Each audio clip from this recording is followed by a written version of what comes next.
¿Quieren poner la presentación de Carlos Huerta, por favor?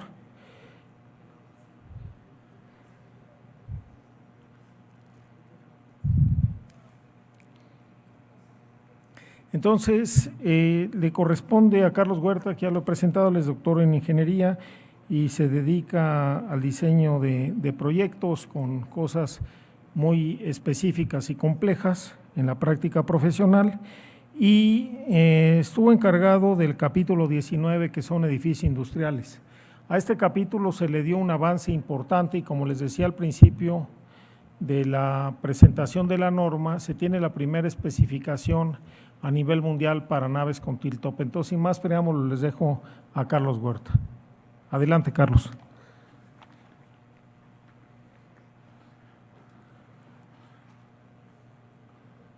Ok.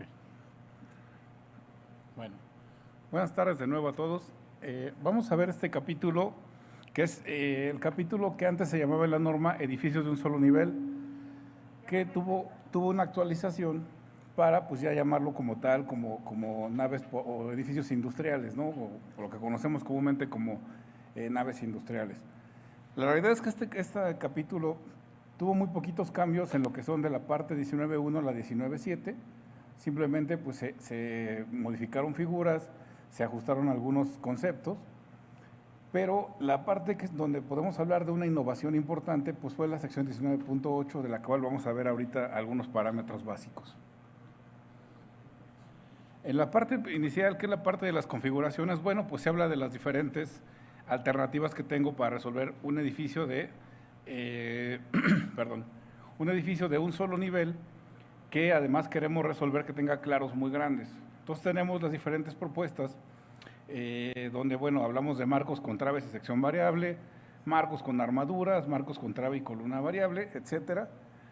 Todas estas con la finalidad, pues, de ir resolviendo cada vez claros más grandes, ¿no? Ir atendiendo la solución de claros más grandes.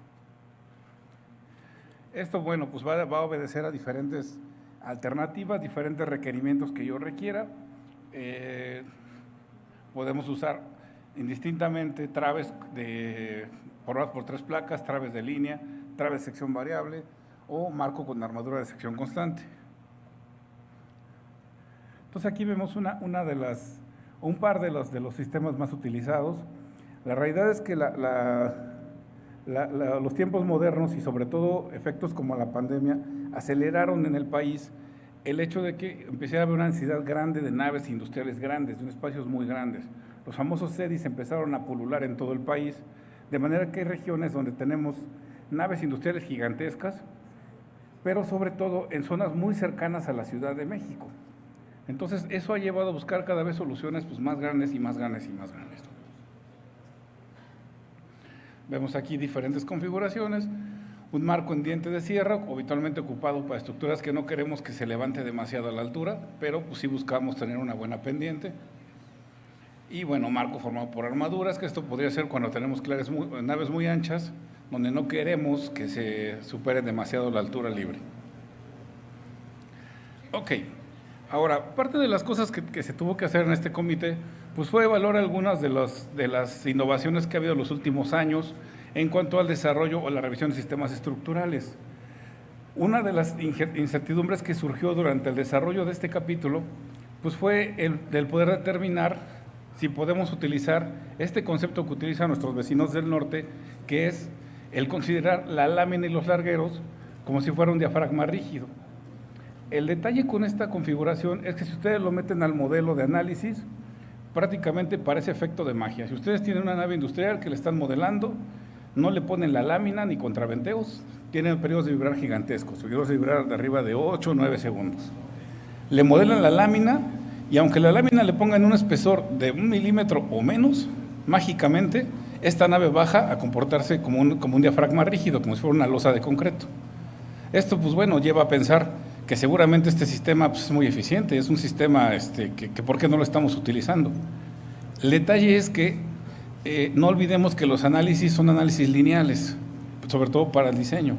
Entonces, el programa no entiende que la lámina no puede tomar un esfuerzo de 7,000 kilogramos sobre centímetro cuadrado, simplemente lo corre, sigue progresando, sigue avanzando.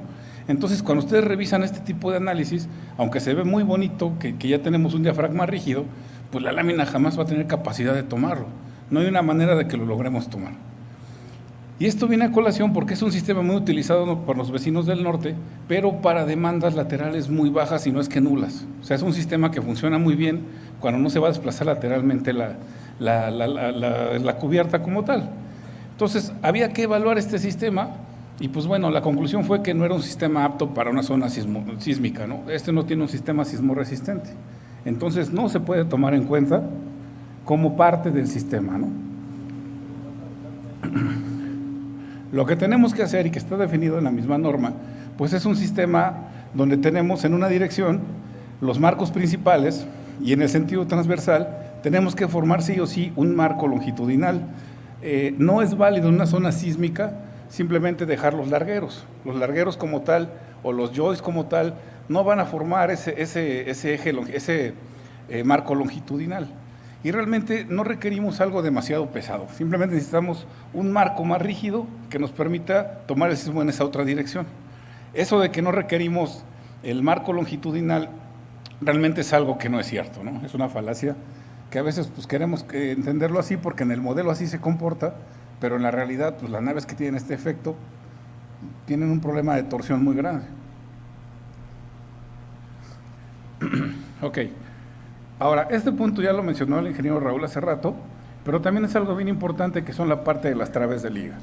Como yo les decía, en naves industriales, lo que se busca es maximizar los espacios. Cada vez tenemos que utilizar claros más grandes y más grandes.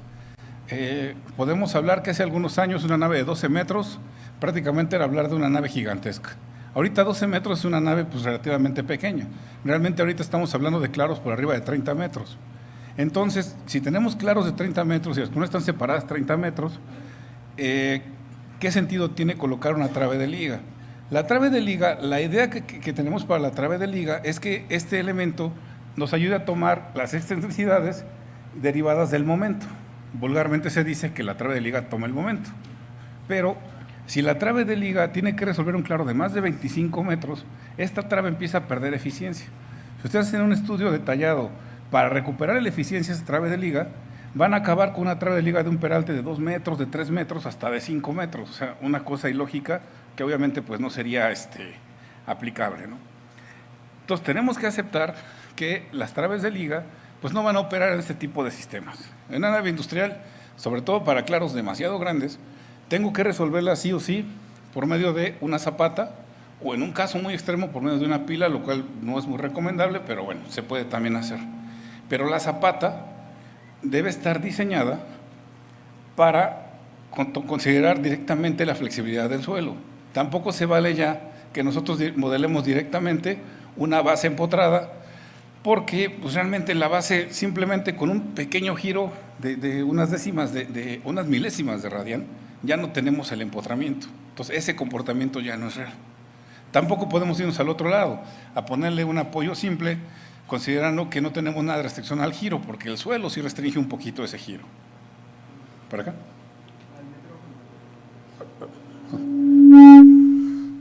Esto salió peor, ¿no? A ver. Listo. ¿Listo? Vale. Ok, entonces, considerando no sé qué está pasando aquí. ¿Será? No, la quito. A ver, ¿ahí me escuchan? Sí, creo que sí. Bueno, entonces, considerando esto, pues tengo que empezar a hacer modelos pues, más apegados a la realidad y aceptar que una nave industrial, pues el concepto de apoyo simple o apoyo empotrado no existe como tal. No existe ningún edificio en la realidad, pero donde menos está es en las naves industriales.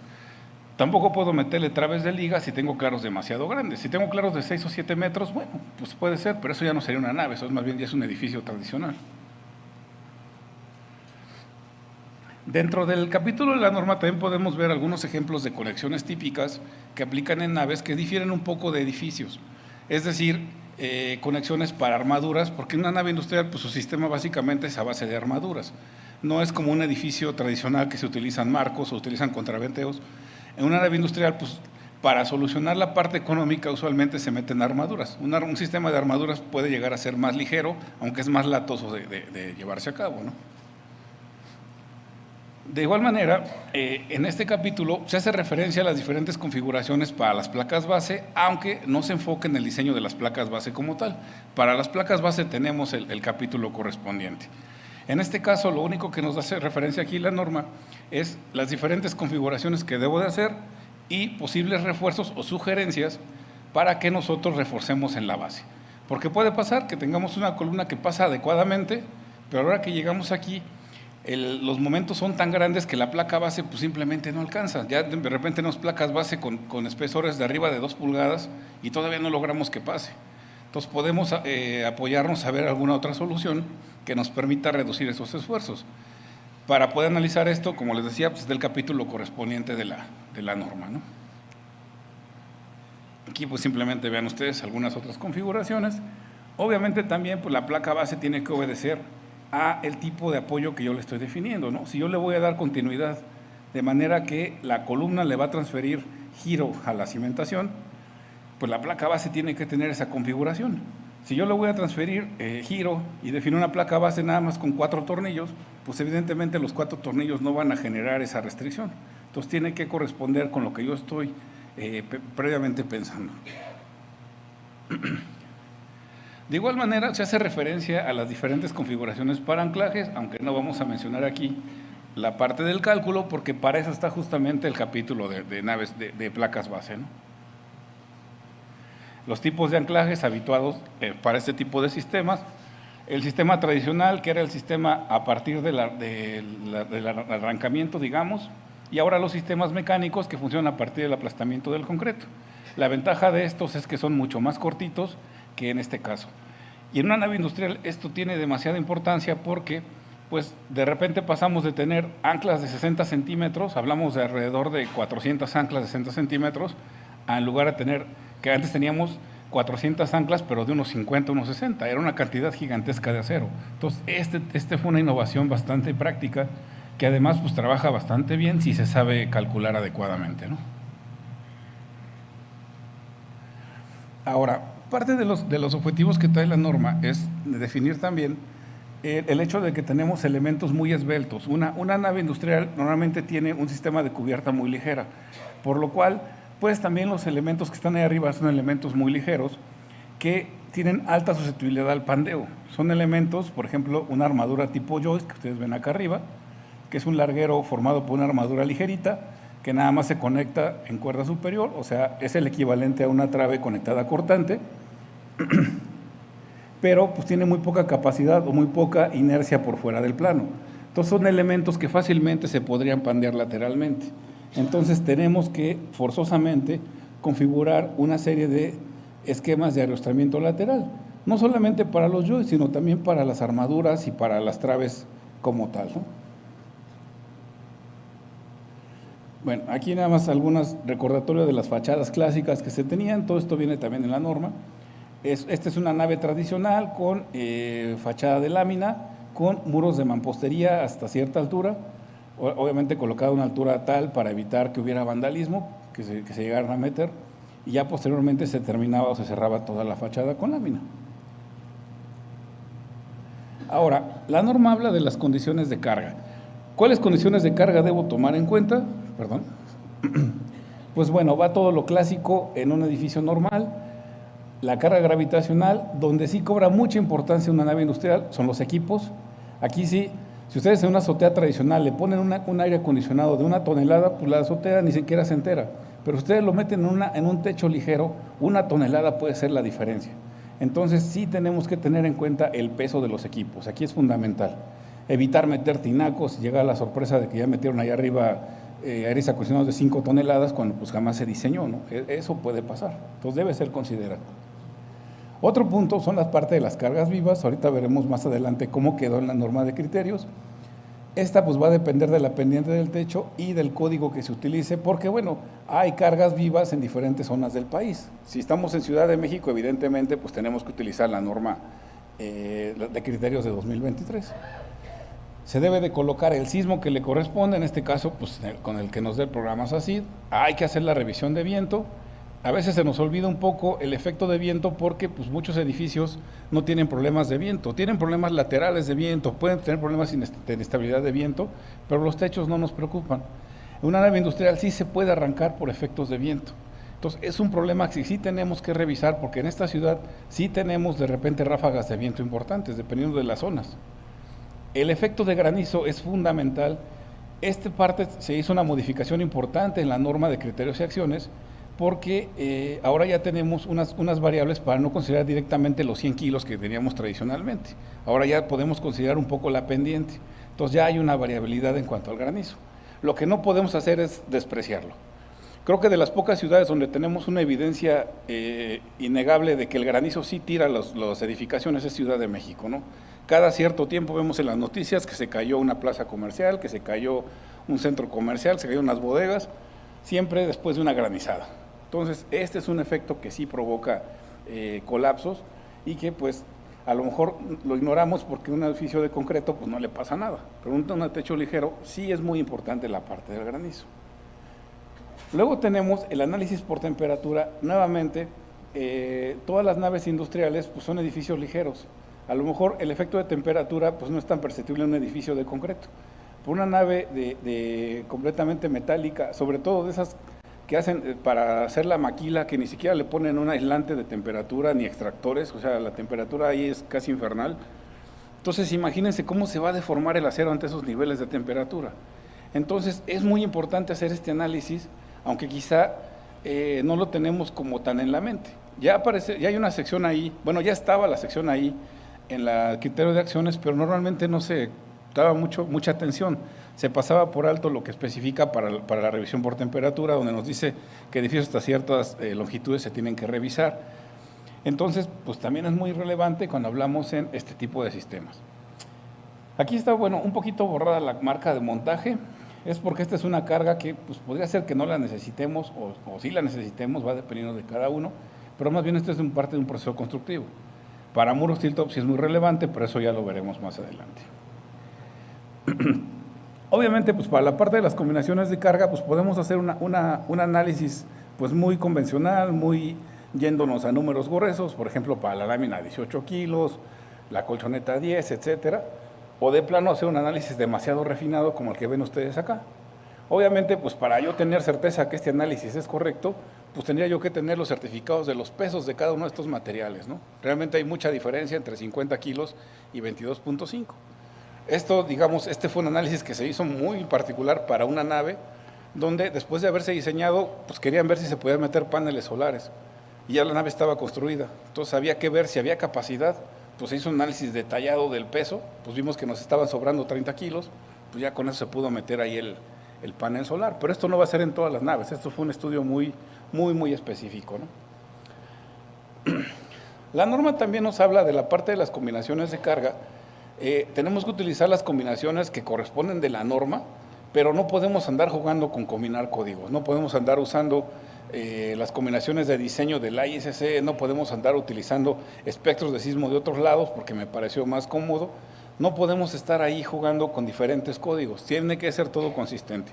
Sé que la norma de la Ciudad de México es muy explícita en eso, pero a veces pasa que tenemos un diseño, sobre todo en naves industriales, tenemos un diseño en la mera frontera entre el Estado de México y la Ciudad de México y por alguna razón diseñamos con el espectro de CFE porque es más bajito, aunque le correspondería a un espectro alto de la Ciudad de México. Nos ponemos a jugar con ese tipo de áreas grises de los códigos, ¿no?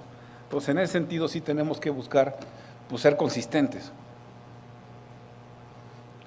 Bueno, esta es la actualización que les digo. Pues bueno, es de la norma de criterios y acciones. No viene directamente en en la norma o en el edificios industriales, pero era importante resaltar que ahora esta norma pues tiene diferentes valores dependiendo de la pendiente. El valor que todos conocíamos o los que todos conocíamos es pendiente no mayor de 5% para azoteas y y para mayor era 40-20 y este era 100-70. Ven ustedes que ahora tenemos una modificación donde tenemos una gama más grande, de manera que grandes pendientes pues tenemos muy poca carga, 30 y 20. Pero vean ustedes que entre 6 y 10 Ahora tenemos que considerar 60 y 30. Ya no se vale 40 y 20. Entonces es parte de las actualizaciones de la nueva norma. ¿Se puede acercar un poco más? ¿Acá? Gracias. Ok. Bueno. Ahora, lo que yo también les decía es que estas cargas pues no incluyen directamente lo que son las cargas producidas por tinacos y anuncios. A veces tenemos esa idea de que, bueno, ya agarro la carga de 100 kilos, pues eso ya va a incluir si le pongo ahí arriba un tinaco, le pongo ahí arriba otras cosas. No lo incluye, todo eso tiene que considerarse aparte. Son cargas que únicamente están pensadas para efectos de mantenimiento, para el paso de la gente ahí arriba, para diferentes efectos. No está considerando equipos.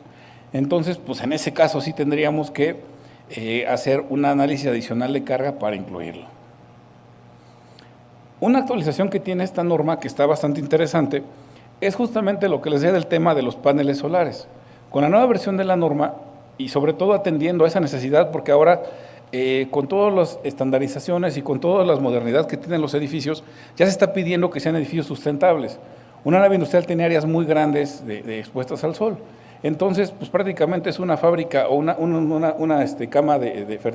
cama fértil, para captar la energía solar. Entonces, se antoja meterle grandes áreas de paneles solares.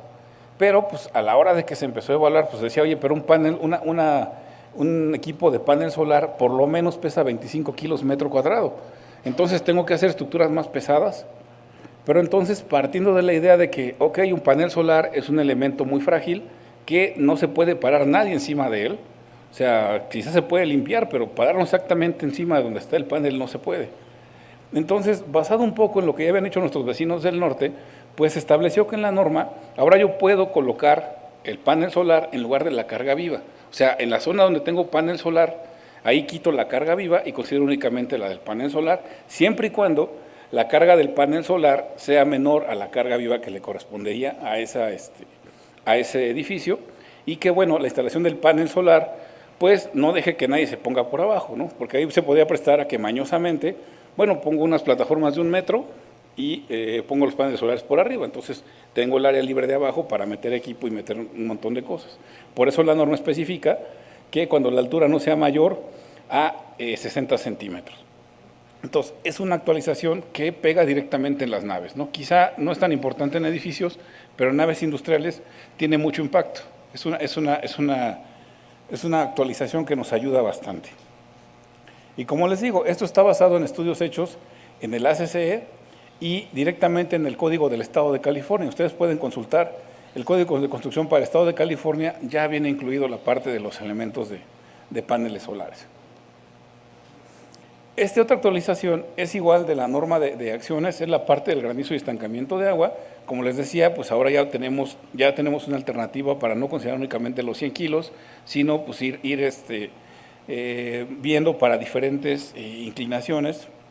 De igual manera, se sigue estableciendo que el granizo sustituye la carga viva, porque evidentemente pues el granizo es como si fuera una carga viva, entonces la combinación incluye únicamente peso propio, carga muerta, más el granizo, ¿no? Eso no ha cambiado, eso sigue siendo igual. Y bueno, es que también hay otro efecto que es muy parecido al granizo, que es el efecto del encharcamiento o ponding, como le llaman nuestros vecinos del norte, donde pues pasa este fenómeno muy particular. Empieza a llover, la lluvia genera una cama de agua, por así decirlo, una especie de espejo de agua, que al llegar a cierto nivel deforma la estructura. Supongan ustedes que la deforma 2 centímetros. Entonces teníamos una cama de agua de 5 centímetros, se deforma 2 centímetros, entonces ahora caben otros 2 centímetros de agua. Entonces ahora tenemos 7 centímetros de agua que van a provocar una deformación. Esa deformación, esos 7 centímetros van a bajar esos 2 centímetros quizá a otros 2 centímetros. Entonces empezamos a tener cabida para más agua por el efecto natural de la deformación de nuestra cubierta ligera. Esto pues, se ha encontrado fallas parciales en naves industriales, sobre todo en los bordes, donde justamente por esta acumulación de agua, que aparentemente era una lluviecita, pues después de unas horas genera este tipo de efectos, sobre todo si no hay un correcto desalojo del agua.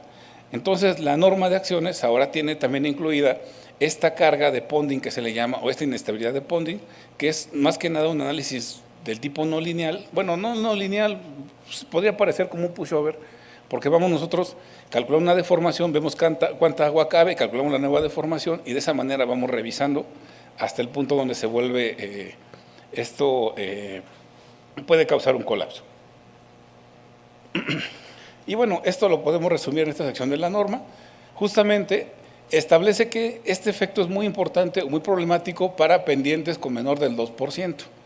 Antes pensar en una pendiente del 2% pues era como una locura. Sin embargo, las grandes naves que yo les hacía mención hace rato, los grandes centros de distribución, donde de pronto tenemos naves que tienen anchos de más de 120 metros, 130 metros, multipliquen 120 o 130 por 0.02, por 0.05, perdón, da grandes alturas.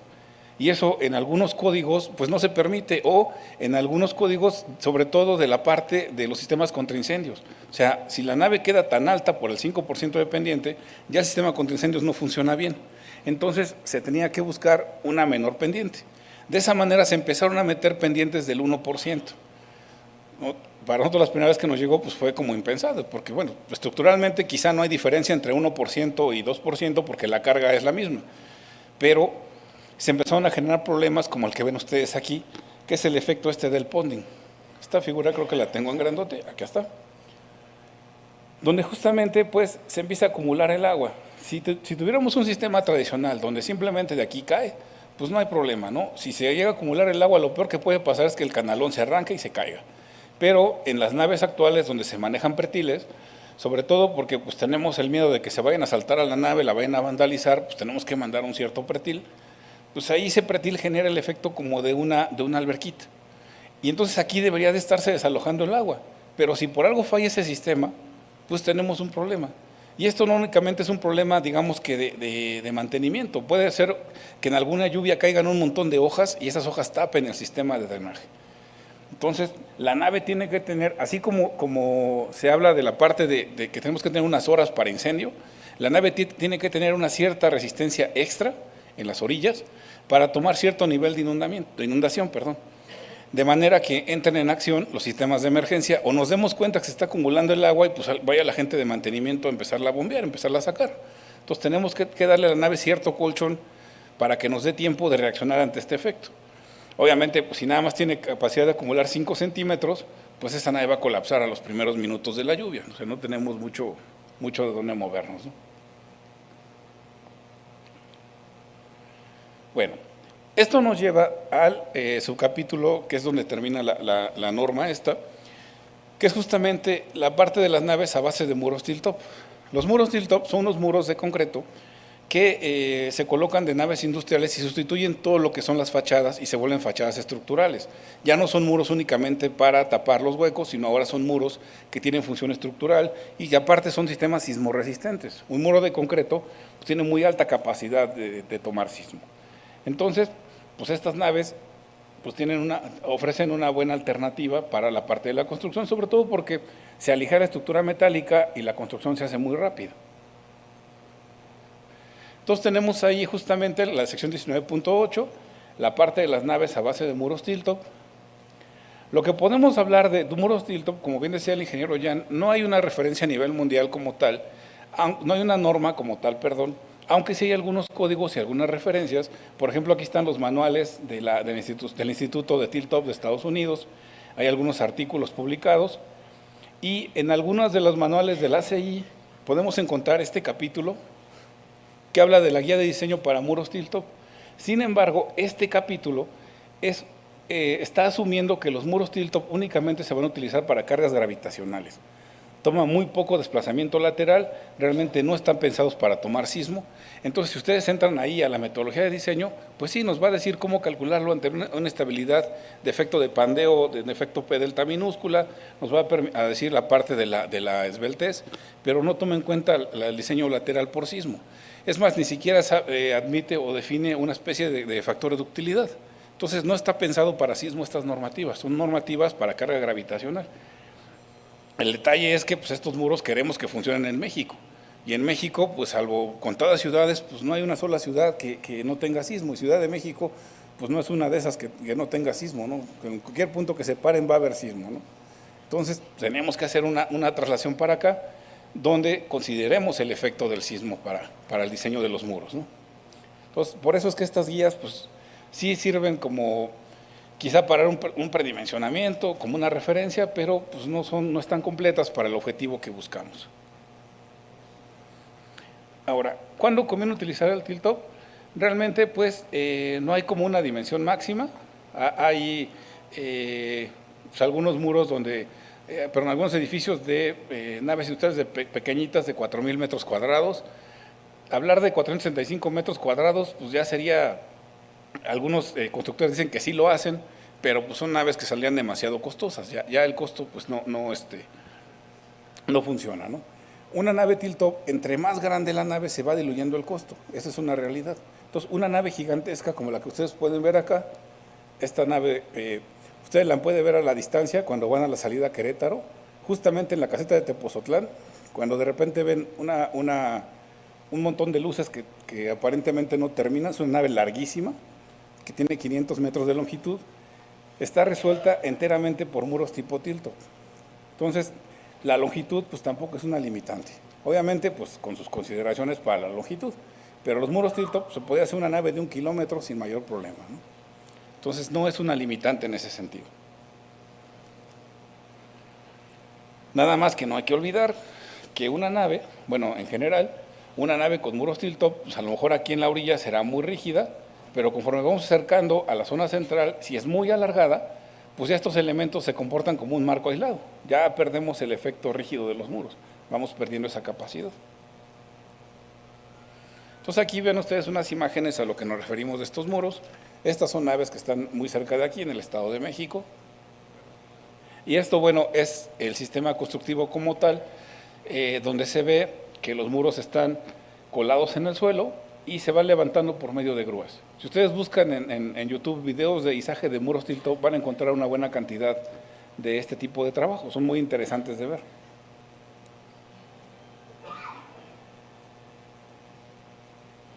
Ya no se movió. Ya no se movió.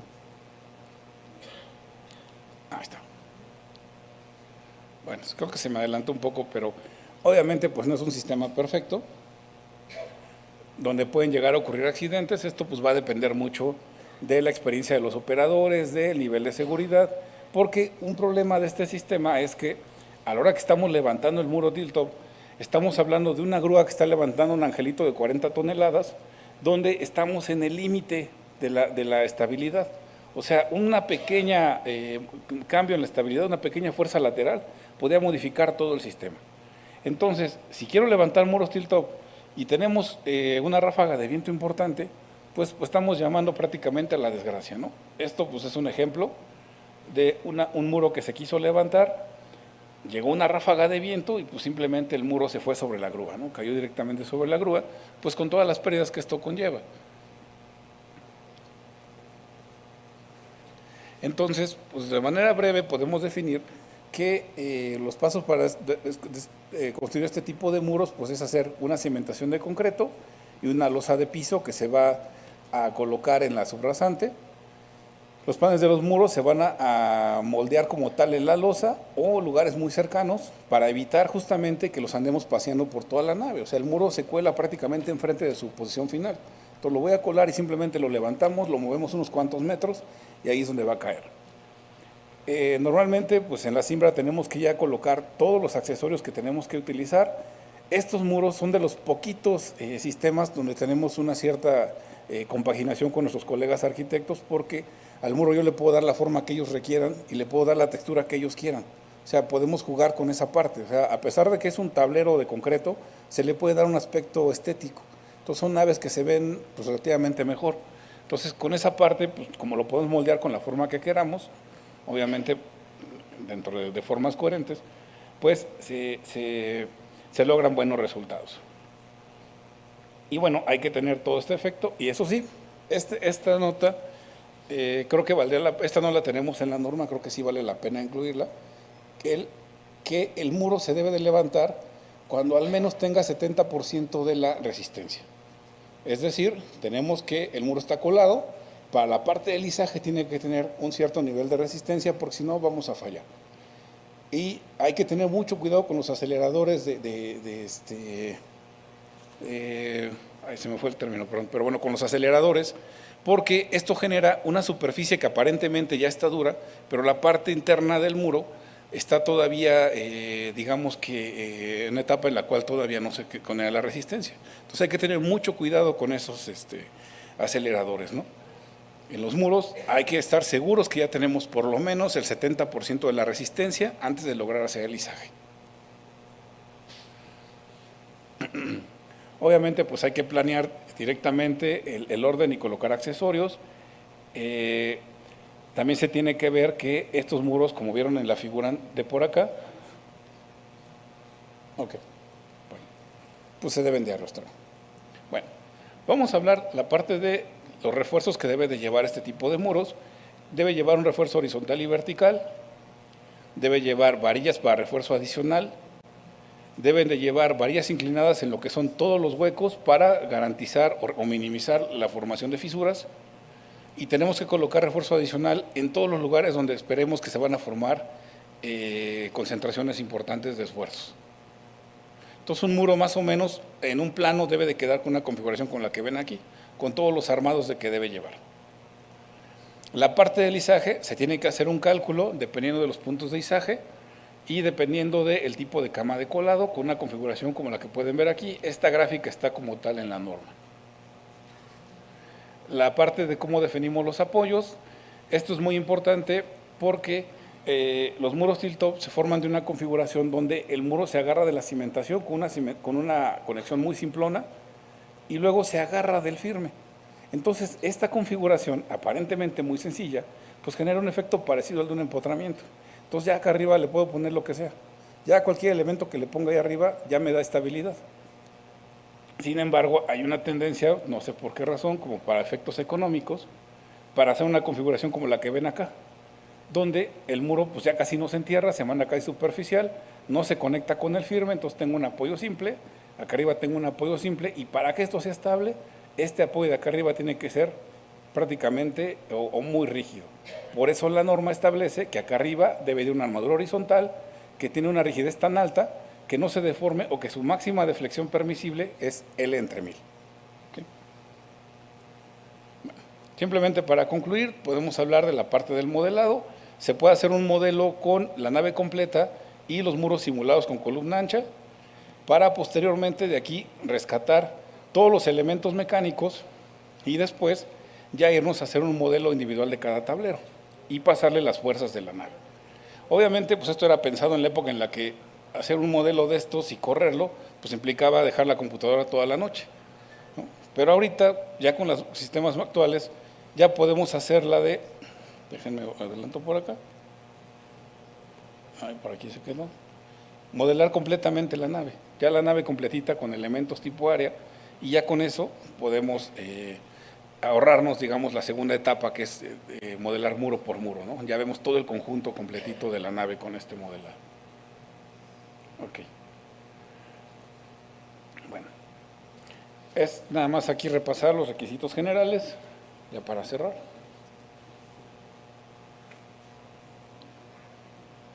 El espesor mínimo requerido deberá ser H entre 60, donde H es la altura libre. Se deben colocar 2 parrillas de acero, sobre todo porque la norma marca que espesores mayores de 15 deben llevar dos parrillas, pero además porque son elementos de fachada y queremos minimizar los agrietamientos. Entonces es forzoso que lleven 2 parrillas de acero. Ya la parte de una ya quedó fuera de la discusión, tienen que ser 2 forzosamente. Tienen que llevar pilastras y bulbos en los bordes, porque eso, además de que ayuda para el lisaje, le da un buen comportamiento sismorresistente. Aquí la parte de los armados, se corresponde todo con el concreto. Y nada más dejen, pues voy cerrando con estas configuraciones que vienen en la norma, que son las longitudes mínimas para los armados. ¿Okay? Ahí está. Entonces, más o menos esto sería el modelado de diseño de un muro tipo Tito. Entonces, creo que sería todo por mi parte.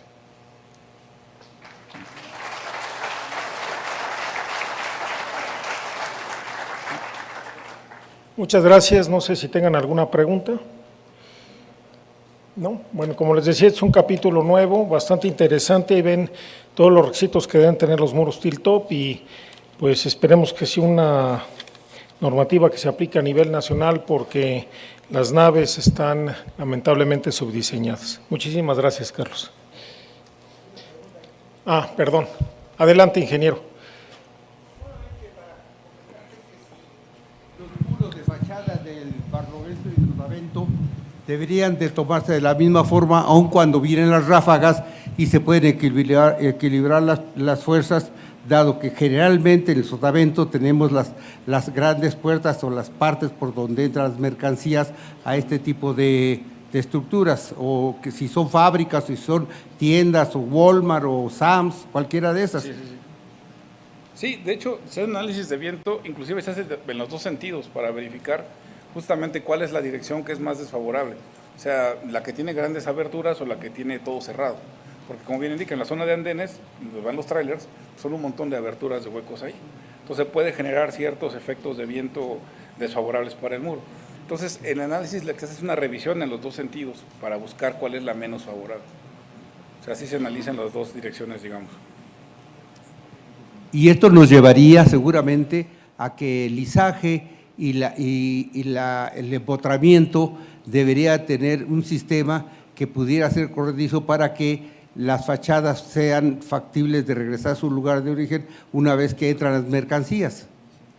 No que sea un portón ni mucho menos. Aquí lo importante es que las alturas, como tú lo decías, van a influir, van a tener un juego en lo que podría ser una reacción a la estructura, no solamente a la estructura total, sino al empotramiento de piso.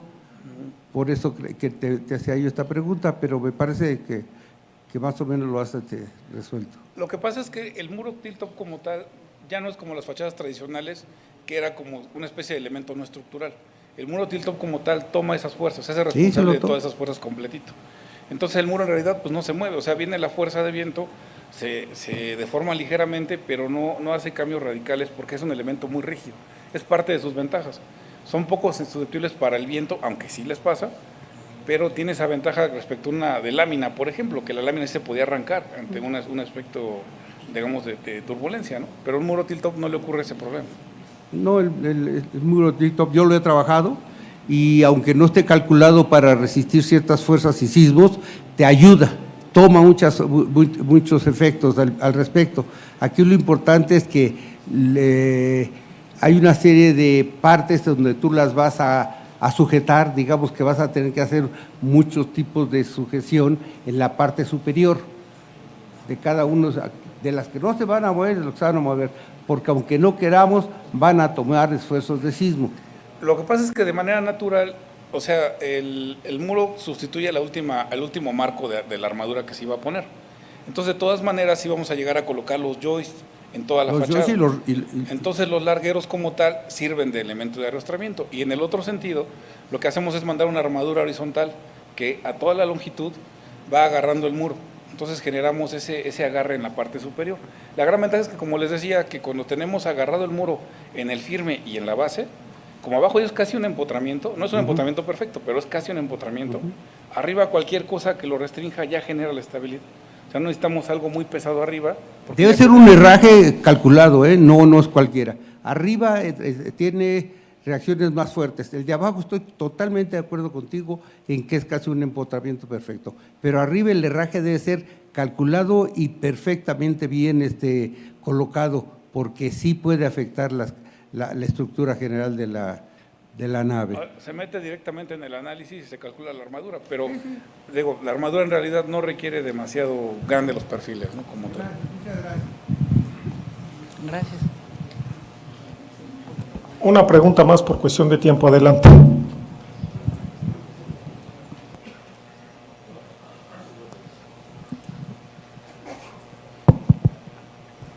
Buenas tardes a todos, gusto en saludarlos.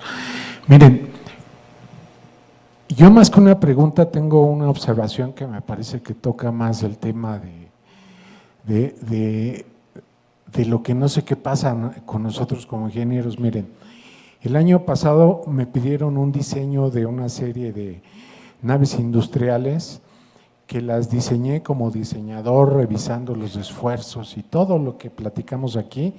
bien estudiado y me daba una densidad de kilos por metro cuadrado que junto con los planos los entregué. Cuando los cuantifican los que lo iban a fabricar, me dice, no hombre, no, estás muchos kilos arriba. Este señor que está aquí hace toda la nave con 60 kilos por metro cuadrado. ¿Cómo lo hacen? De verdad, ¿cómo lo hacen? No lo sé. Le digo, pues que te lo haga. O sea, la pregunta es que nosotros como un organismo colegiado, como un grupo de ingenieros, ¿cómo es posible que alguien apegado a un reglamento, a las normas, a los libros, a todo, llega a un número y llega alguien otro que baja 30, 40 kilos por metro cuadrado? Eso me parece bien grave, ¿eh? Gracias. A ver, a lo mejor salgo crucificado, pero bueno, con buenos clavos, ¿no? Sí hay una perversión en el diseño de naves industriales, sobre todo en la parte norte del país, donde sí están subdiseñadas las naves y omiten muchas de las especificaciones y combinan, como lo decía Carlos Huerta, combinan especificaciones de acuerdo con su conveniencia. Eso es una perversidad, así lo digo claramente, y no se han dado cuenta que hubo 2 colapsos en naves de Amazon, las que mostró Carlos, son colapsos por ponding. Entonces, dialogando con la gente de Amazon, les explicaba que perdieron muchísimo dinero porque dejaron de funcionar esas naves, digamos por X tiempo más. No hubo muertos, pero si hubiera habido muertos hubiéramos estado hablando de otra cuestión. Sí le puedo decir que el 80%, y me atrevo a dar esa cifra, de las naves están subdiseñadas y son camaleónicos los diseñadores de naves industriales, y a los desarrolladores lo único que les interesa son la parte de finanzas, lamentablemente, y por eso hemos visto tanto colapso por granizo en la Ciudad de México. Los tenemos cada año, ¿eh? Entonces, no se preocupe, ingeniero, haga bien su trabajo, nosotros haremos bien el de nosotros y que los demás sean perversos. Eso creo que es la reflexión. Y duerma muy bien, ¿no? Gracias. Bueno, pues muchísimas gracias, le damos las gracias a Carlos Huerta.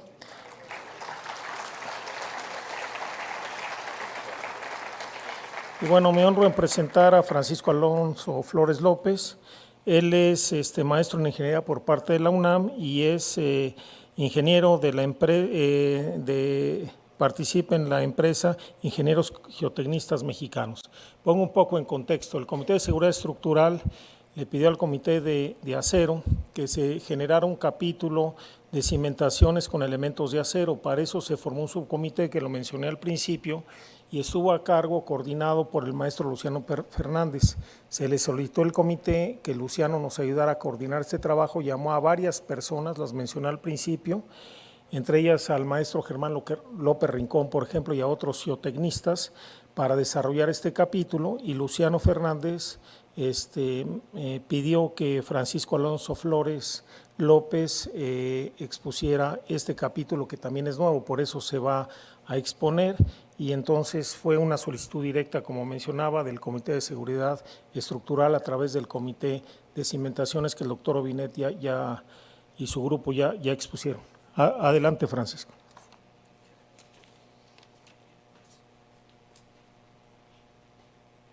¿Cómo es? Si gustan poner la presentación, por favor.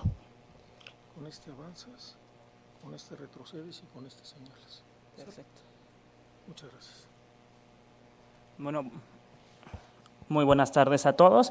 Bueno, pues creo que ya el ingeniero Raúl Jan dio una muy buena introducción. En este caso, pues soy únicamente el portavoz para mencionar un poco sobre los aspectos de este capítulo 21 de cimentaciones con miembros de acero. En este caso se dividió en cinco secciones, desde consideraciones generales, elementos de carga, elementos de contención, aspectos constructivos y en particular hay el método de subexcavación, que en este caso pues es el método de top-down, ¿no? Entonces ahí tenemos ahí algunas particularidades que las voy a ir mencionando.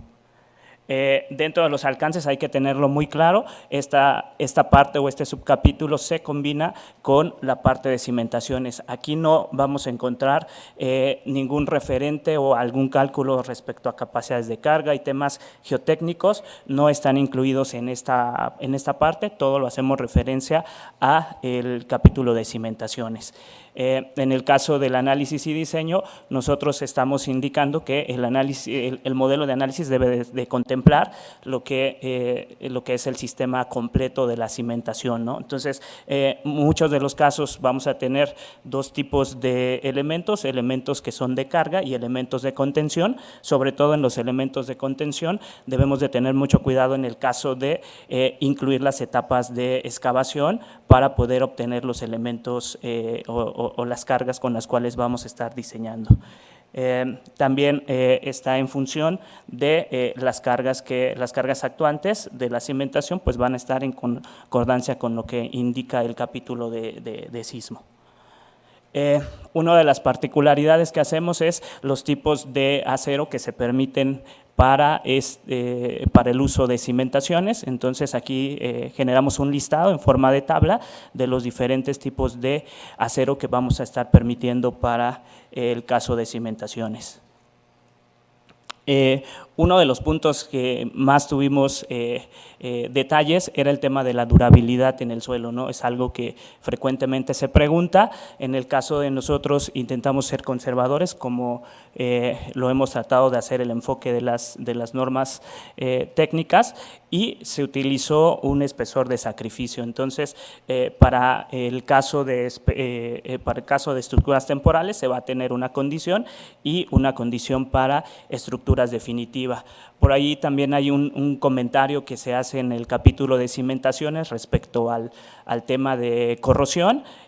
Hay que revisarlo, sin embargo, son prácticamente equivalentes en cuanto a, en el caso de cimentaciones, incluyen una velocidad de degradación del acero y lo que da en una vida útil de 50 años un valor similar a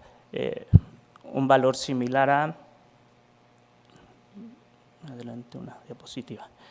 Un valor similar a 1.8 milímetros, ¿no? Para el caso de estructuras definitivas, ahí el valor indicado es 1.75. Ahora, una vez que tenemos el espesor de sacrificio, vamos a poder calcular la sección remanente con la cual vamos a poder hacer el análisis el análisis estructural. Aquí también se manejó el tema de algún recubrimiento, sin embargo, para fines de conservadores, se decidió mantener el espesor de sacrificio. Esto no implica, lo vamos a ver más adelante, que si algunos optan por el uso de algún aditivo o algún recubrimiento, también está permitido y obviamente pues debe de ser autorizado. Relaciones de aspecto de ancho espesor para los diferentes elementos. Tenemos elementos tipo IR o HR, también tenemos elementos tubulares, huecos que pueden estar utilizados para la cimentación o en conjunto con concreto, elementos mixtos. Y para el caso de elementos de contención, pues tenemos el tema de también colocamos ataguías o tablestacas, ¿no? Entonces, aquí se manejan las relaciones de aspecto de ancho-espesor que se deben de utilizar. Ahora, como elementos de carga, se decidió incluir los elementos principales, los elementos tipo I, de sección I, y también elementos OC, elementos tubulares, así como combinación de estos, ¿no? En el caso de que estén incluidos con combinación con concreto, entonces se tendrá que hacer la revisión con respecto a la norma correspondiente. El tema de los elementos de contención, aquí incluimos tanto, pueden ser perfiles I, es común que hagan excavaciones y coloquen elementos, perfiles de acero o también pilotes como tal. Se incluyen las ataguías o tablestacas, pero también en particular se incluye los elementos tipo muro Berlín, como se comenta aquí, ¿no? Que es una combinación con, en algunos casos con elementos de madera o elementos de concreto para poder ir haciendo para hacer estos muros Berlín. En el caso de los muros Berlín sí se hace un énfasis en que las cargas que se deben de aplicar deben de estar en función de las diferentes etapas de excavación y del proceso de colocación de estos, sobre todo en el caso del proceso de colocación de estos, porque en muchos de las construcciones, dependiendo cuando tenemos estructuras vecinas, se hace por etapas, realmente no solo en sentido vertical de la excavación, sino también en sentido horizontal. Entonces, eso hay que tomarlo en cuenta. También aquí se incluyen los elementos de acero que forman parte de las anclas. En este caso, únicamente colocamos anclas activas, que son las que comúnmente se ocupan en la Ciudad de México. En la norma de cimentaciones hacen referencia tanto a las activas como a las pasivas. Sin embargo, en el caso de este subcapítulo, por la frecuencia que se usa en el caso de anclas, se colocó únicamente anclas activas, los elementos como el tendón, que son las barras o los cables, el tejo y la placa de reacción. Dentro de los aspectos constructivos se menciona el tema de fabricación. Realmente pues mucho de esto es fabricación en taller, algunos casos se hacen los empates entre ellos, todo el tema de la fabricación pues también se incluyó en el capítulo 4.21.4.1, ¿no? El tema del hincado de los pilotes también se indica, esto es en concordancia con lo que indica la norma de cimentaciones, y aquí es donde mencionaba que también se permite el uso de un recubrimiento de pintura para su protección. Ese debe de asegurar que el tratamiento o recubrimiento en su caso no modifique la adherencia entre el elemento de cimentación y el suelo. Por ejemplo, en los casos donde tenemos lentes de arena, a veces la fricción que se genera durante el hincado del pilote hace una especie de rasga el recubrimiento. Entonces, parte de esa fue la razón de por qué incluimos el espesor de sacrificio como punto principal para el tema de durabilidad, pero aún así se permite el uso de recubrimientos y en caso de que esta adherencia se modifique, se deberá de contar con la aprobación del especialista de mecánica de suelos. El tema de la verticalidad y posición final, también se hace mención de cuál es la tolerancia que tenemos en el caso de estos elementos que funcionan tanto para elementos de carga como elementos de contención. Como lo comentaba hace un momento, el caso del método de subexcavación, del top-down, es un caso muy particular en el caso de los elementos de acero. Entonces, ahí más adelante les voy a mostrar, hay un apartado que indica puntos importantes respecto a la verticalidad de estos elementos en el caso del método de subexcavación. Otro de los puntos que se incluyeron es el caso de los empalmes. Hay que recordar que muchos de estos elementos pues, están con dimensiones estándar, 12 metros, algunos un poco más grandes. Sin embargo, normalmente se utilizan empalmes para poder llegar a la profundidad final. Entonces, es algo que nosotros estamos poniendo para que lo tomen en consideración, junto con las conexiones que vamos a hacer con los elementos de la cimentación, los elementos que se conectan ya con la superestructura, ¿no? Ya sea con elementos de concreto, en este caso mostramos dos ejemplos, uno para, ambos casos son para elementos de concreto con acero, pero en uno de los casos es para que pueda resistir elementos de tensión. Ahora, creo que uno de los temas más importantes aquí es el método de la subexcavación. Aquí se incluyen los factores de carga que deberán de ser utilizados para las cargas que se van a tomar en cuenta. En este caso se considera el factor de 1.3, como en el caso de los criterios para cargas muertas sostenidas, y los factores de reducción de resistencia para el caso del diseño de las columnas, el caso de las conexiones y los cortantes y los conectores de cortante, ¿no? Entonces, aquí aparece cada uno de los factores que se deberán utilizar. Y como lo mencionaba anteriormente, el tema de la verticalidad es muy particular en el caso de estos elementos el top-down. Vamos haciendo la excavación, podemos ir midiendo cuál es esa verticalidad. En este punto, el 4.2, tendrá que medirse, la verticalidad tendrá que medirse de manera continua para cada etapa de excavación que se ejecute y serán tomando medidas de control si es que hay una desviación contra la tolerancia indicada en el 4.1.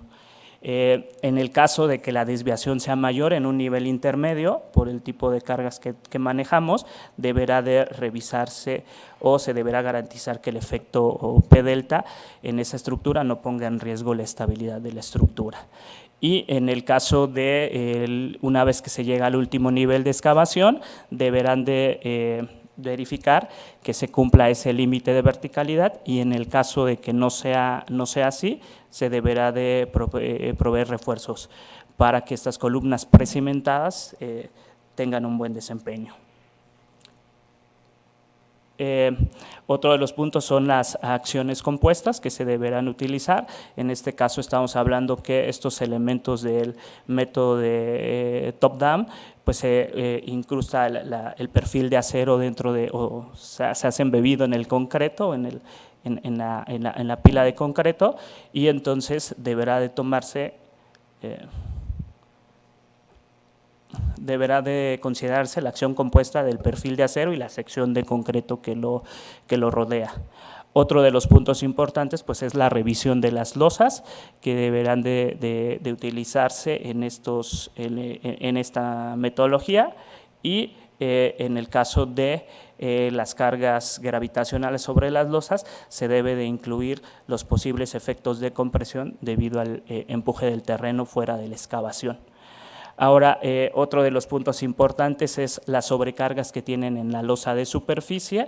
En este caso, la carga que se deberá de considerar en la losa de superficie, superficial, es decir, la losa de planta baja, es igual a 2 toneladas por metro cuadrado, ¿no? Debido a que van a estar transitando equipos y maquinarias durante los trabajos que se harán de la superestructura a la par de del nivel de banqueta hacia abajo. Y también se da la carga viva mínima que se deberá de considerar en las losas de sótanos para estos elementos del método de la subestructura. Básicamente serían estos los puntos que se trataron. Hay que recordar que es una parte nueva completamente el capítulo, entonces tratamos de juntar la experiencia de ingenieros de parte de la construcción, diseñadores y también gente del área de geotecnia. Muchas gracias.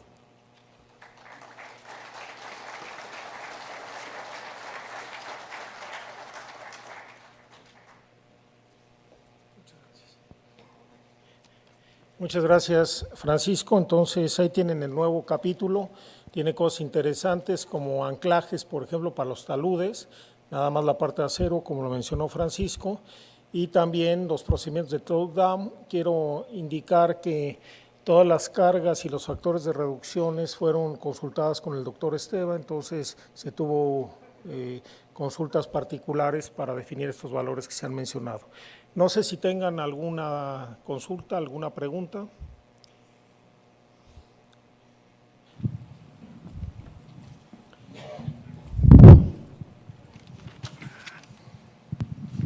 Sí, para el ingeniero Francisco, respecto a las anclas, ahí creo un vacío legal respecto a las anclas temporales cuando invaden el terreno adjunto.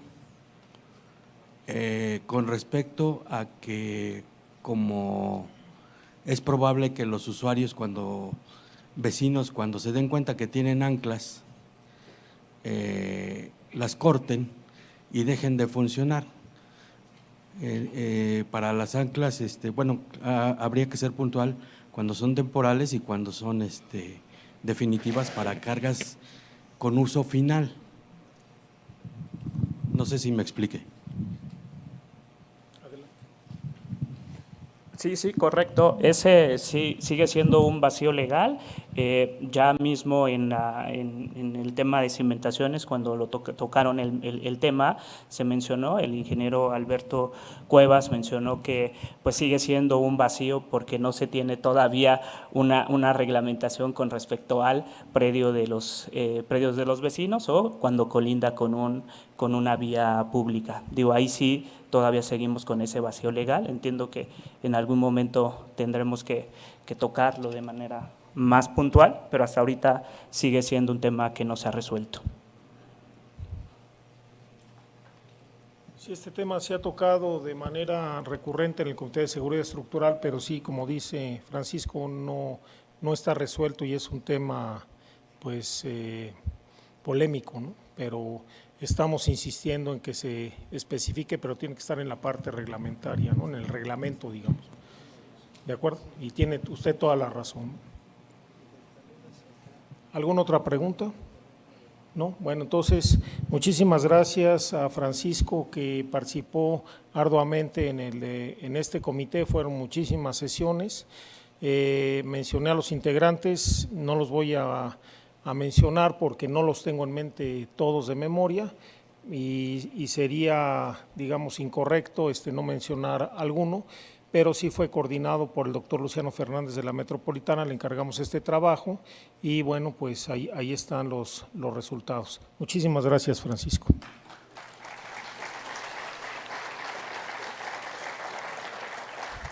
Bueno, invito al ingeniero Fernando González a que nos hable de ejecución de obras. Como saben, y lo comenté en la mañana, él es un experto en fabricación y montaje de estructuras de acero, con pues décadas de experiencia. Entonces su participación en este comité ha sido sumamente enriquecedor porque viene a proporcionar la parte que los diseñadores pues no dominamos. Adelante, Fernando.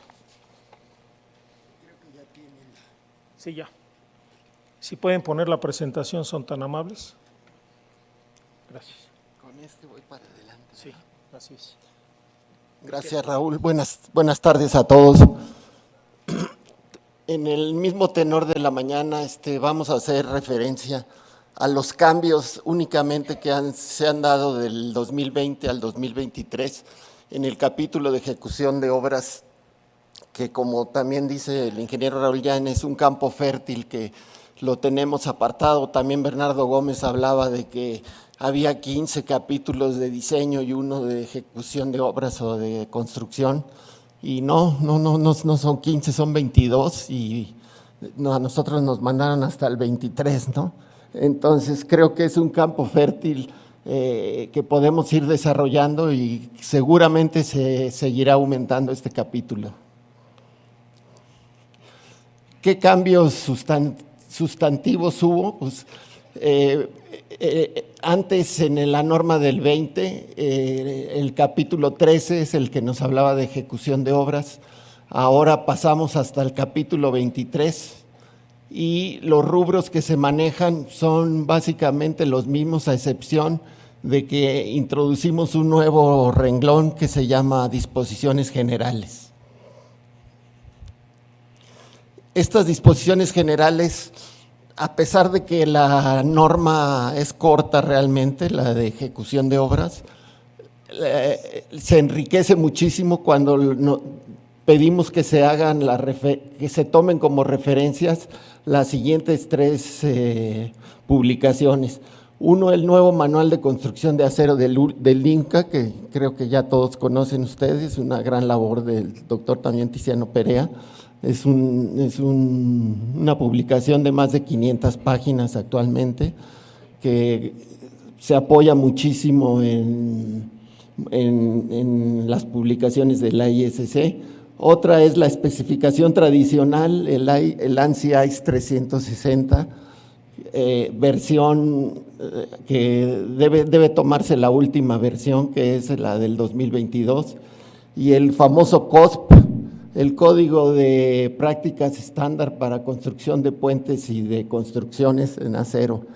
Estas tres referencias son sumamente enriquecedoras. Por ejemplo, la del INCA pues tiene un código de prácticas generales que se puede uno apoyar, sobre todo para los DROs se puede uno apoyar en ellas, y que también está tomada realmente del COSP 303. En cuanto al ANSI ICE 360, pues entre otras cosas es la especificación americana, y desde hace 2 o 3 publicaciones se incorporaron ya gestiones de calidad, de control de calidad en el capítulo N.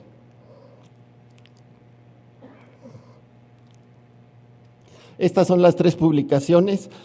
Siempre hay que hacer referencia a las publicaciones vigentes, o sea, la última que ha salido como referencia. Este es el manual del IMCA, la primera fotografía es el manual nuevo del IMCA, tendrá pues no, cosa de un año y medio que salió, ya desplaza obviamente a la 5ª edición, y es la 6ª edición la que nos habla ya de un gran tema que es las prácticas generales de construcción, ¿no?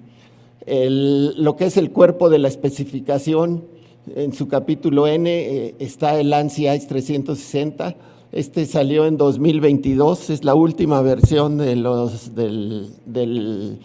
del manual americano. Como digo, tiene un montón de apartados, tiene tablas de ayudas de diseño, tiene propiedades de secciones, pero entre ellas tiene la parte de la especificación que se puede bajar de internet gratuitamente. Este manual vale $500 para los que son miembros de la ISC, se puede conseguir en $250, pero lo que es en sí parte del cuerpo básico de la especificación, sin ayudas de diseño, sin propiedades de secciones, etcétera, se puede bajar gratuitamente de la página de la ISC.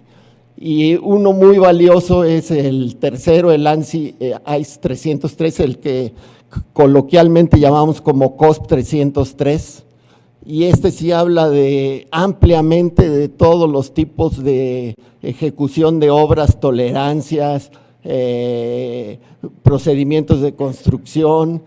Un tema muy importante que se ha llegado a desarrollar, que todavía estamos vírgenes en México, que ahora me ha tocado desarrollar una obra con el ingeniero Raúl Jan, es el tema de cuando se le encomienda al fabricante las conexiones.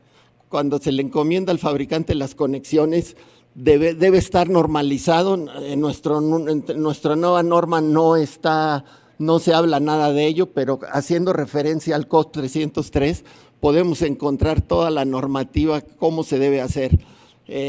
Ahorita estamos realizando, les digo, con el ingeniero Raúl Jan, una asignación en la que se nos da al fabricante el diseño de las conexiones. Son 22,000 toneladas las que se están realizando, son miles y miles de conexiones, y simplemente para aclarar cómo se debe presentar los elementos mecánicos por parte del diseñador hacia el fabricante, es un verdadero rollo, ¿no? Entonces, toda esta aclaración de la delegación hacia el fabricante de las conexiones, que va a ser un tema que se va a poner en boga, va a ir progresando su uso, el derivar las conexiones hacia el fabricante, todo está normado en el COSP 303. O sea, este documento también vale la pena decir que lo pueden bajar gratuitamente de internet, de la página directamente de la ISC, sin costo alguno. Como les indiqué, voy a señalar nada más los cambios, y el primer cambio es que antes, hablando de los planos de taller, se hablaba de que el fabricante estaba obligado a emitir planos de taller, y el propietario o su representante o el director o la entidad autorizada por el propietario tenía que autorizar estos planos de taller antes de 14 días. Y ahora se deja mucho más ambiguo.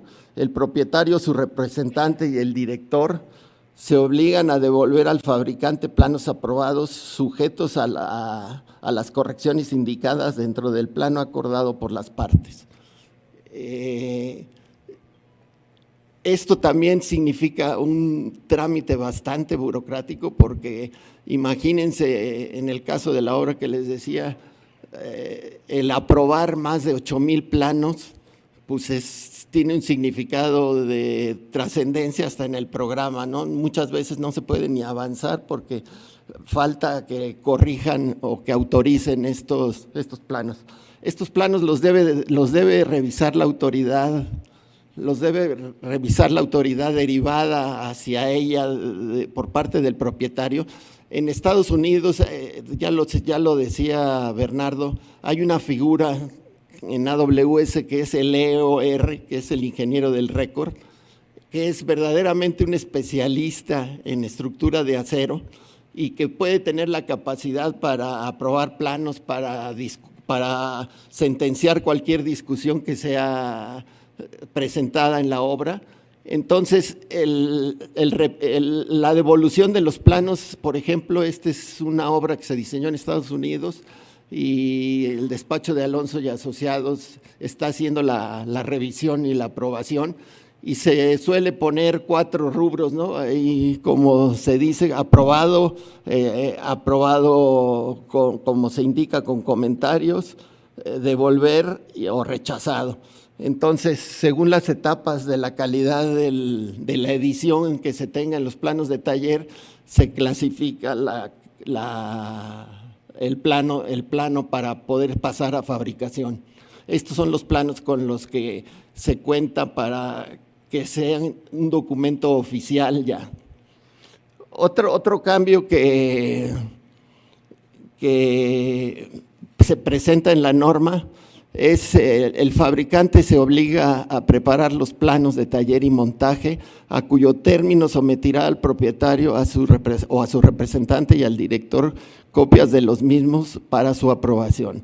El propietario o su representante y el director se obligan a devolver al fabricante los planos aprobados, como digo aquí, sujetos a las correcciones que se indiquen dentro del plazo acordado por las partes. El fabricante quedará autorizado para proceder con el inicio de la fabricación. No se puede empezar a fabricar hasta que se tenga un plano debidamente autorizado.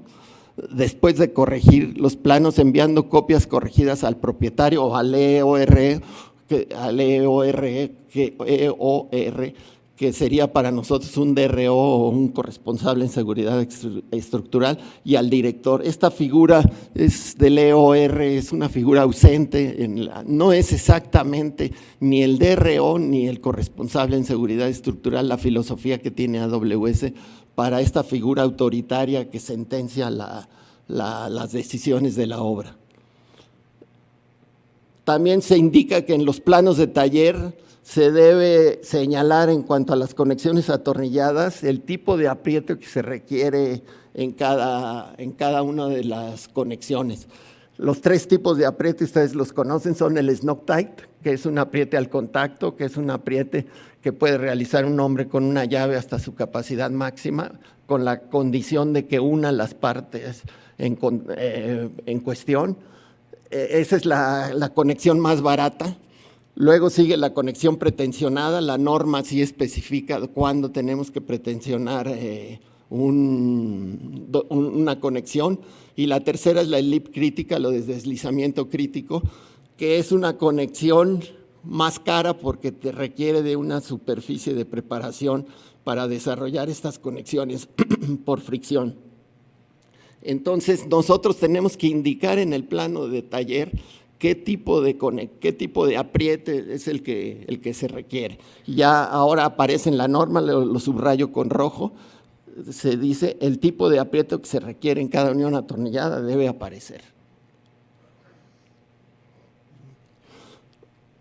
Este es un tema muy importante, el tema del enderezado, que está en el apartado 23.311, o sea, se vale enderezar los elementos, incluso hasta dar contraflechas, aplicando calor, un calor que está indicado ahí de 590 grados centígrados, pero lo importante es esto lo propuse para que apareciera en la norma.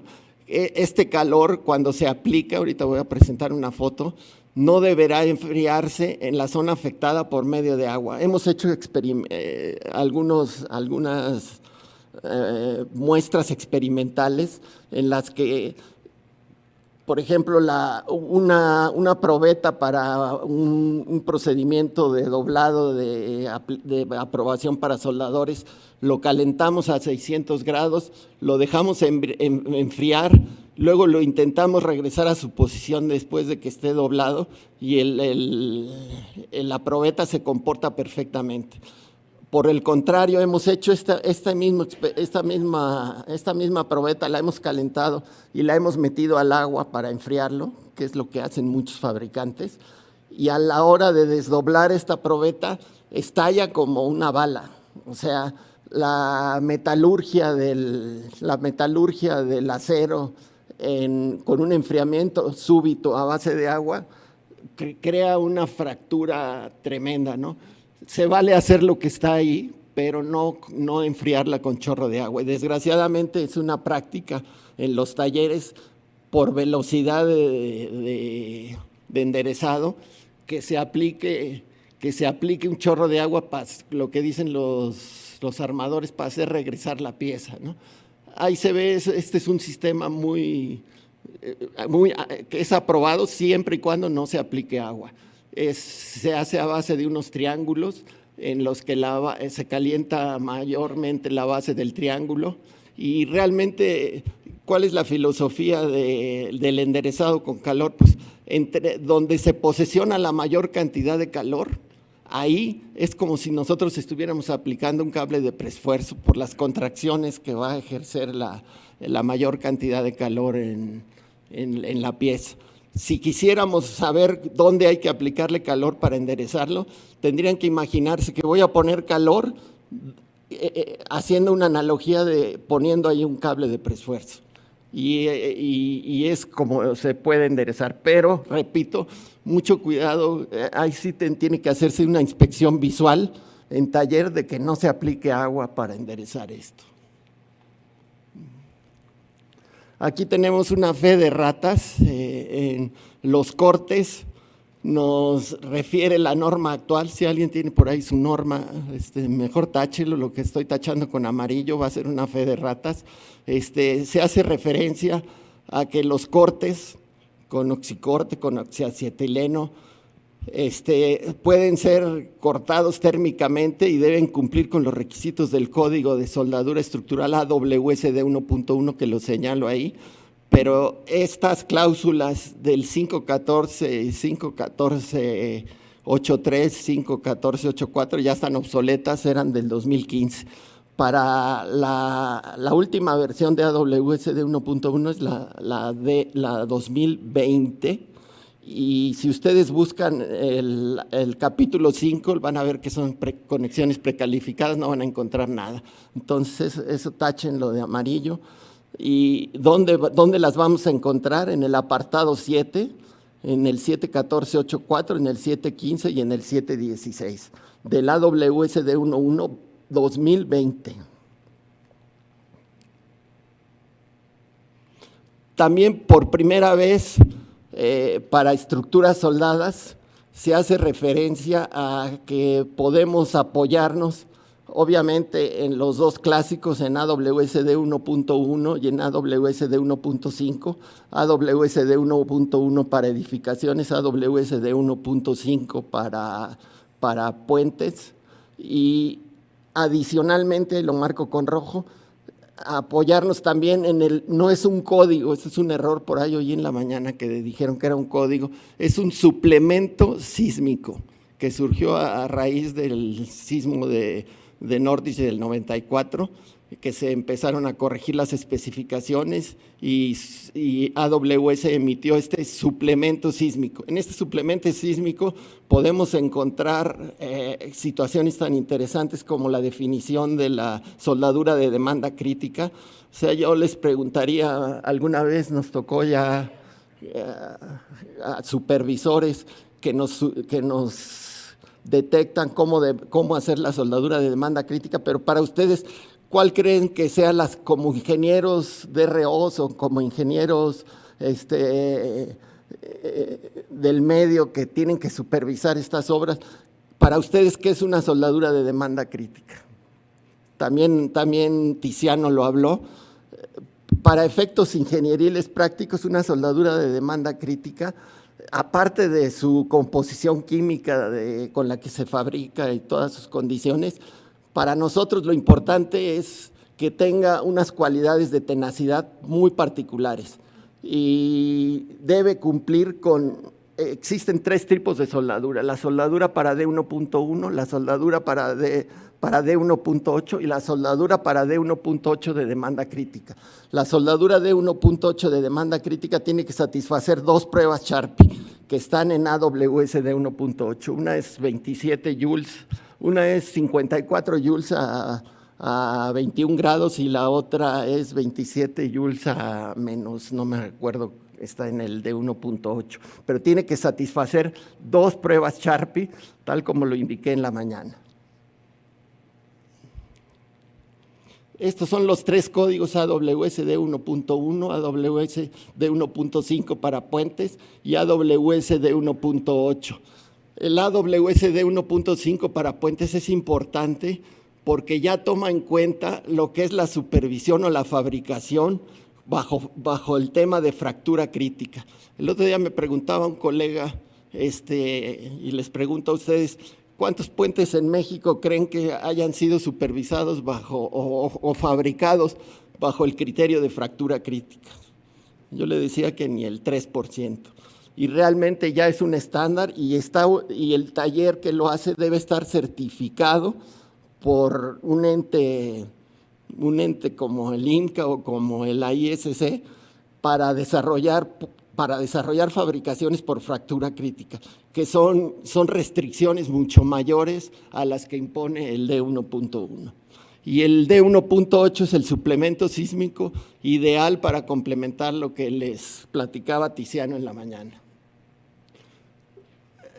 Se desincorporó un comentario, hablando de los HSS, se desincorporó un comentario relativo al cierto aceite o cierto recubrimiento que traen los perfiles HSS, que a la hora de soldar en estos perfiles debe eliminarse el aceite que lo recubre mediante un solvente en el área del soldado.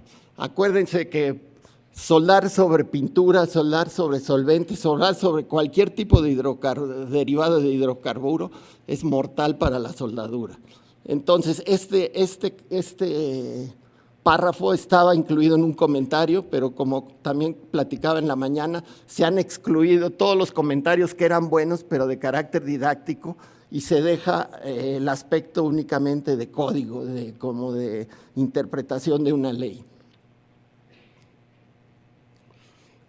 Es importante, esto surgió también a raíz de lo de Nordrich, ya lo comentó tangencialmente Tiziano. Cuando se tiene, por ejemplo, la conexión precalificada WFW que presentó una de ellas, que es esta, o en su caso cualquier otra similar, cuando se usa placa de respaldo, en el patín inferior hay que retirarla. Perdón. ¿Y por qué hay que retirarla? Porque se ha comprobado, y lo ha demostrado el doctor Duane Miller, que una inspección de ultrasonido con placa de respaldo es totalmente ineficiente. O sea, no se puede tener fe en una inspección de prueba no destructiva de ultrasonido sobre una soldadura de penetración completa con la presencia de una placa de respaldo. Como ya les platiqué antes, o una soldadura de penetración completa o la hacen con una placa de respaldo para cubrir los gases atmosféricos que le entrarían por abajo, los taponean la placa de respaldo, o bien no se pone placa de respaldo y el primer paso posteriormente se remueve con un electrodo de carbón a base de un proceso que se llama backgauching o arco aire. Entonces es importante que en este tipo de conexiones, sobre todo si son de demanda de ductilidad media o de ductilidad alta, los marcos de Q3 o Q4, esta placa sea retirada. Se indica, no estaba en la norma anterior, está ahora, es uno de los cambios. La inspección, por ahí no sé si esté Sergio, lo que hablaba en la mañana, ahí está Sergio. ¿no? Lo que te preocupaba de que cualquier maestro puede hacer una obra sin ninguna supervisión, Bernardo te contestó que pues, nosotros lo que hacemos son como leyes, como son normas, ¿no? Ya si se llevan a cabo, pues ya es harina de otro costal, pero nosotros estamos cumpliendo con nuestro deber con establecer normas. Y aquí, en este capítulo nuevo de inspección, se indica que hay dos conceptos. El concepto de control de calidad, y el control de calidad lo debe tener el fabricante. Debe tener un manual y una gestión de calidad que debe presentar a la autoridad, que sería el EOR para AWS. Es obligación tener este control de calidad y suele ser un tomo, un librito en el que se estipulan todas las condiciones para hacer los trabajos de fabricación. Pero existe otro concepto que es el aseguramiento de calidad. Perdón. Y el aseguramiento de calidad es una prebenda del propietario. O sea, a pesar de que el taller tenga un control X de calidad, el propietario está con su autoridad moral de verificar esto con pruebas no destructivas. Este es otro tema ambiguo que se suele pasar por alto y se le suele cargar a los fabricantes. O sea, me van a decir, ¿quién hace las pruebas no destructivas? Las pruebas no destructivas deben estar integradas en el control de calidad del fabricante, pero nunca se dice el 75% o el 68%, o si está mal, auméntale 10%, no es cierto. AWS señala que los alcances de la cantidad de pruebas no destructivas deben ser previstas en un contrato, en documentos contractuales. O sea, no se puede uno referir a una norma. Entonces, el dueño, a través de su director o su representante, es una de las cosas que yo le platicaba al doctor Renato Berrón, esa figura del EOR no es, les repito, lo que es el corresponsable o el director, el DRO. Es una figura que tiene una competencia muy importante en el conocimiento de las estructuras de acero, y estamos acéfalos en eso, ¿no? Entonces, el aseguramiento pues lo puede realizar el dueño a su libre conducta, ¿no? Un tema nuevo, pues un poco no tan relevante, es que se tienen que colocar agujeros para drenar en las bases de las columnas cerradas cuando el agua pueda acumularse en el interior de las secciones tubulares. Esto es importante.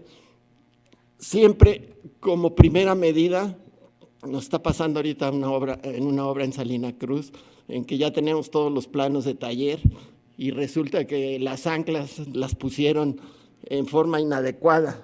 Entonces, es necesario estar conscientes de hacer una revisión inicial de las anclas mediante una topografía o siendo mucho más preventivos, estar atentos cuando se colocan estas anclas porque puede suceder cosas como esta.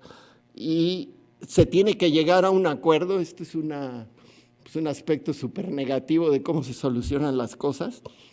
Se tiene que llegar a un acuerdo de qué solución se le va a dar. Puede ser desde hincar anclas con epóxico, puede ser, a mí no me gusta soldar las anclas, puede ser demoler el dado, pero se tiene que llegar a un común acuerdo con el representante del propietario.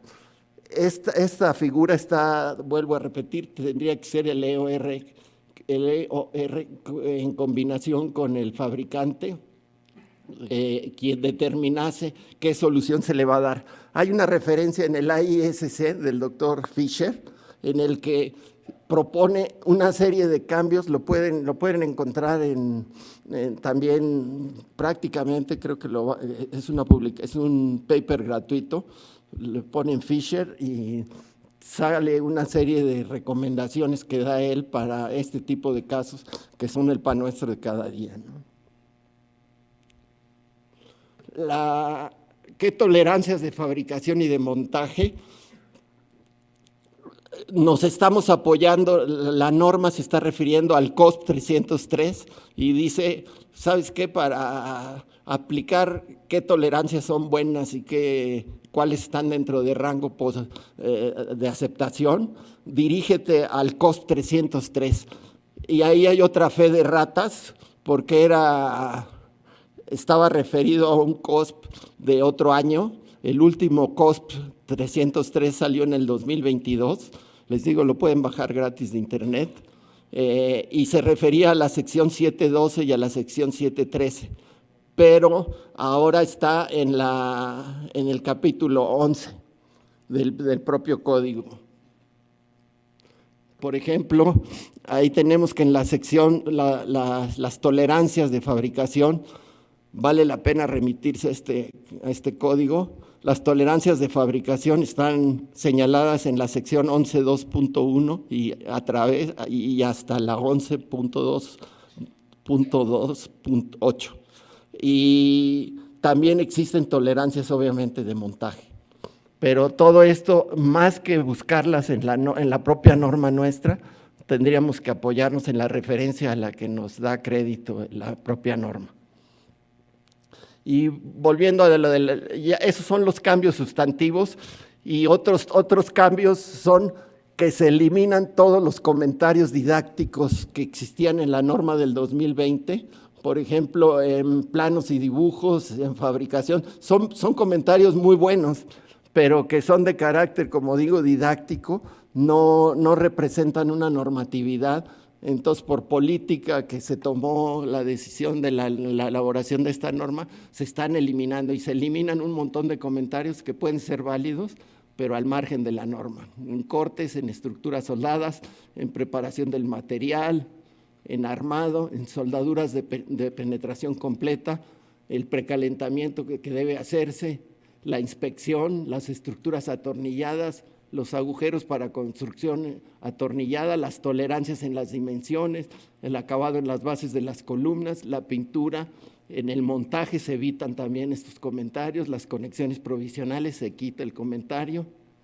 Las tolerancias, ahí hablaba ya de referirse al COSP, pero 303 de 2016, ahora ya lo hacemos explícitamente y dirigido dentro de la norma, el ajuste de juntas en compresión, y esos son básicamente todos los comentarios que se retiran de la norma. Pues básicamente esos son los cambios que existen en el capítulo de ejecución de obras, y creo que tenemos un campo muy grande por desarrollar en este aspecto. Muchas gracias. Gracias. Pues muchas gracias. Él es el especialista en fabricación y montaje y pues creo que tenemos que seguir avanzando. ¿Nos tengan alguna pregunta? Adelante.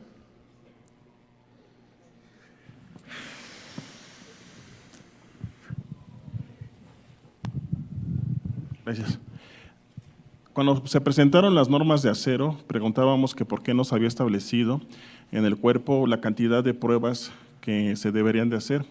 Por ejemplo, las empresas de fabricación que están certificadas por el ICE, dentro de su gestión de calidad y en sus PPI, la mayoría establecen un 100% de inspección en las soldaduras de penetración, ya sean parcial o completa, y en las parciales, dependiendo del espesor, manejan un cierto porcentaje, y el 100% de inspección visual en todas sus uniones soldadas, y manejan un 30% de líquidos penetrantes, tanto en taller como en campo.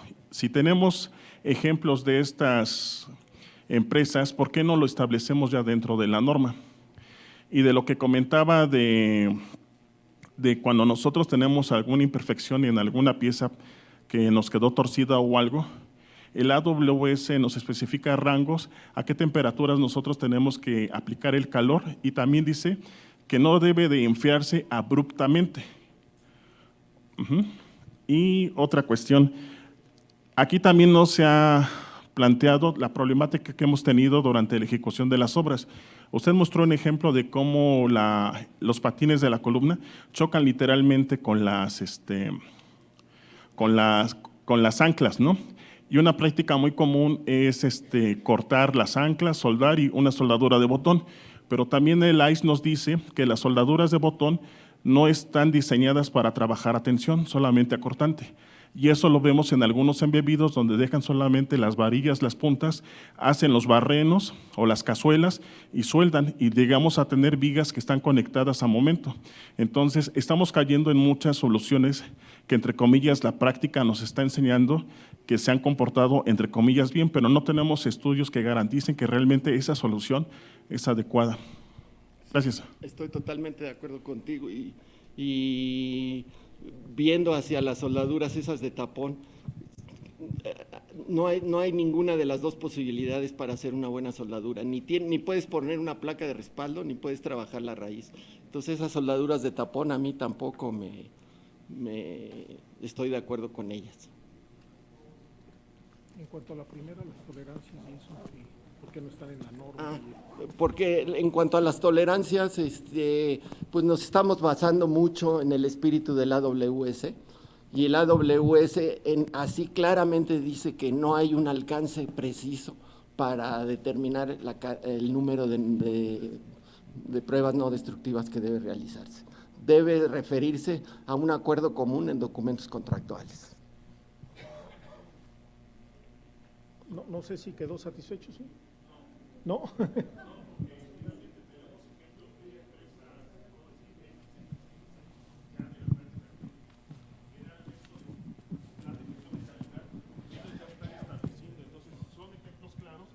Podemos colocar dentro de la norma cuáles serían las cantidades, en qué porcentajes y dependiendo del tipo de conexiones, para que éstas sean inspeccionadas, para que se hagan las pruebas no destructivas.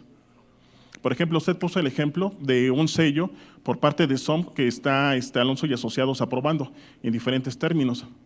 Entonces, ahí prácticamente, si usted revisa alguno de estos planos, ahí en las soldaduras de penetración tiene el símbolo de UT, Testing Ultrasonic. Entonces, prácticamente el diseñador, en este caso el diseñador americano, ya nos está exigiendo que cada soldadura de penetración completa o parcial tienen que ser inspeccionadas al 100%. El proyectista lo está exigiendo y nosotros también creo que debemos de ponerlo ya en la norma, no esperar que el proyectista, sino que sea ya algo obligatorio. Sí, pero la respuesta general es lo siguiente: ese plano es parte de los documentos contractuales. Entonces, eso sí hay que establecerlo, pero como parte de un documento contractual, no como una generalidad dentro de una norma. Ok, gracias. Adelante. Otra vez, buenas tardes. Más que una pregunta, es seguramente una pequeña confesión y una búsqueda de un consejo. Les voy a platicar. Participé en una supervisión de calidad para una estructura de acero que consiste en una cantidad enorme de conexiones end plate. Entonces, al momento de verla con ojos de diseñador, en donde el diseño dice que las placas deben estar en completo contacto por cuestiones de la fricción y todos esos temas que manejamos, al llegar a la supervisión, a la obra, veo que existen algunas placas que están separadas, y entonces pues saco la tarjeta amarilla y marco que eso no es el trabajo para el que está diseñada la placa, y por supuesto pues se enciende la discusión, y de todos lados empiezan a surgir publicaciones, unas más antiguas, unas en desuso, que dicen que sí, que por todos lados hay tolerancias donde se pueden meter lainas y placas y que se quedan separadas. Entonces, lo que yo veo a ojos del supervisor, del lado del constructor, del dueño, es que el contrato dice que son placas de contacto total. y que la fábrica se compromete a suministrar ese tipo de conexiones. Si no lo logra en talleres, que está haciendo un mal plan de calidad. Es mi punto de vista, no sé ustedes qué opinan. Gracias. Sí, yo te remitiría a una de las mejores referencias, que es la del doctor Murray, en la guía de diseño para Emplates, y ahí él acepta que pueden existir LiDARs tipo fingers, tipo dedo, pero sí es posible colocar estas líneas, de acuerdo a los criterios de Murray, ¿no? Refiérete a la guía de diseño de la ISC Emplates. Bueno, pues hemos terminado a tiempo, como siempre. Entonces, yo quisiera agradecerle a todos los integrantes de la norma de acero el gran esfuerzo titánico. Se pusieron de buena voluntad el expertise de todos los que integraron este comité. Creemos haber hecho un esfuerzo, seguramente hay cosas que mejorar y se van a mejorar. Entonces les tengo otra noticia y aquí a Fernando otra noticia. El martes se arranca ya formalmente las normas 2024-2029.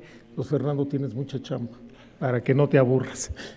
Y muchas gracias por tu expertise, que nos enriqueces en un área que nosotros los diseñadores no dominamos, y entonces pues gracias por tu participación y agradecemos su asistencia, y esperemos que la norma le sea de utilidad. Como dijo Fernando, es un requisito normativo, es una ley entre comillas, ¿no? Muchísimas gracias y buenas noches.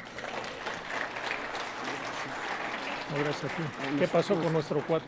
Le hablamos a ver qué. Hoy estuve